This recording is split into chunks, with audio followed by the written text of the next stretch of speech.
yang ditangiskan muallim dengan meneteskan air mata. Bayangkan itu, mantan panglima perang, gubernur, kok bisa-bisanya dia nangis? Apa yang ditangiskannya? Dia meninggal itu bukan karena banjirnya. Rakyatnya itu meninggal itu bukan karena banjir, tapi karena nggak makan. Efek apa? Efek lambatnya penanganan bencana, lambatnya bantuan itu sampai. Itulah yang ditangiskan. Terisolir, tertutup kampung, tak sampai bantuan. Berapa perusahaan-perusahaan yang punya helikopter, tinggal kerahkan saja. Seperti tidak ada komando dan tak ada komandan.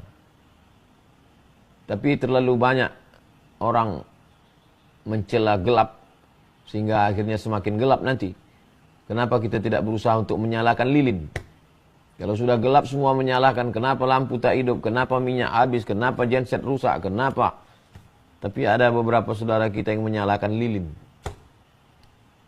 Walaupun akhirnya dia terbakar, maka kita berusaha untuk menyalakan lilin. Au tatrudu anhu ju'an, engkau halau kelaparan, rasa lapar.